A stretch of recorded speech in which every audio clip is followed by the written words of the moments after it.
कल्पना कीजिए कि एक तरफ पूरा हिंदुस्तान मुगलों की तलवार के नीचे दबा पड़ा है। दिल्ली के तख्त पर बैठा औरंगजेब अपने साम्राज्य को संपूर्ण भारत कहने का सपना देख रहा है। लेकिन ठीक उसी समय सह्याद्री की घाटियों में और किले के बीच एक ऐसा शेर का जन्म हो चुका था जिसने औरंगजेब की नींद हराम कर दी थी। दोस्तों, एक कहानी उस वीर की है जो केवल तलवार से नहीं बल्कि अपनी नीति, चतुराई और गोरिल्ला जैसे युद्ध कला से दुश्मनों को परास्त किया करता था। वो राजा नहीं था, वह था जनता का नायक और उसका नाम सुनते ही मुगलों के रोंगटे खड़े हो जाते थे।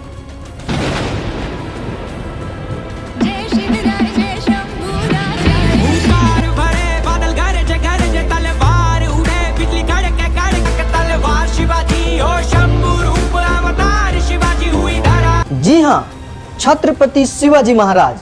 नमस्कार दोस्तों, छत्रपति शिवाजी महाराज का जन्म 19 फरवरी 1630 ईस्वी में शिवनेरी किले में हुआ था। उनके पिता के नाम शाहजी भोसले जो बीजापुर सल्तनत में सरदार थे।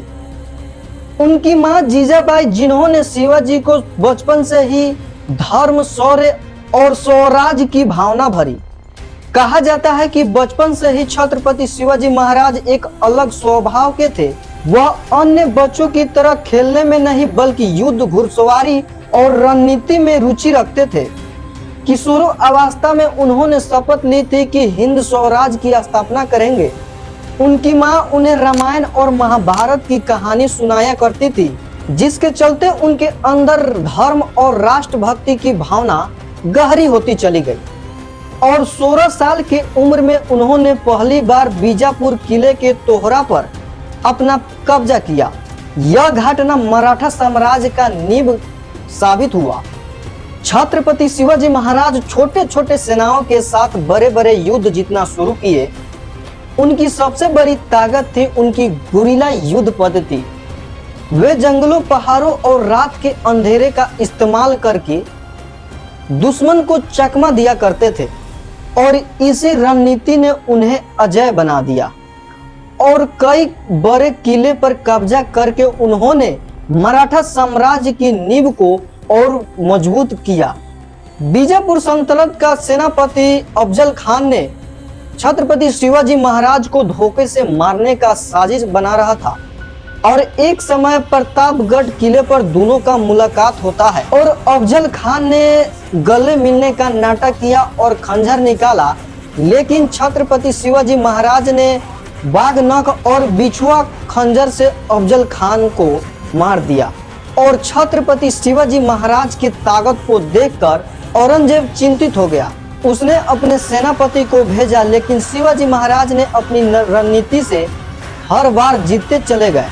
और 1666 ईस्वी में औरंगजेब ने छल कपट से छत्रपति शिवाजी महाराज को आगरा बुलाकर धोखे से कैद कर लिया। लेकिन कुछ वर्षों के बाद छत्रपति शिवाजी महाराज वहां से निकल गए और कैसे निकले आज तक इसके बारे में किसी को पूरी जानकारी नहीं है। शिवाजी महाराज ने भूमि पर ही नहीं बल्कि समुद्र पर भी अपना नियंत्रण पा लिया था। उन्होंने पहली बार भारत में एक मजबूत नौसेना बनाई जिसके खौफ से पुर्तगाली और अंग्रेज भी डरा करते थे। छत्रपति शिवाजी महाराज का 1674 ईस्वी में रायगढ़ किले पर भव्य स्वागत के जरिए उनका राज्य अभिषेक किया गया।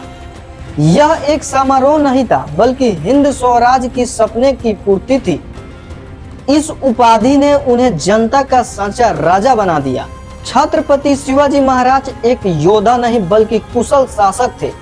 उन्होंने अपने साम्राज्य में अष्टप्रधान नामक मंत्रिमंडल बनाया और हमेशा जनता के कल्याण के लिए फैसले लेते थे और महिलाओं की सम्मान की रक्षा करना उनकी प्राथमिकता थी।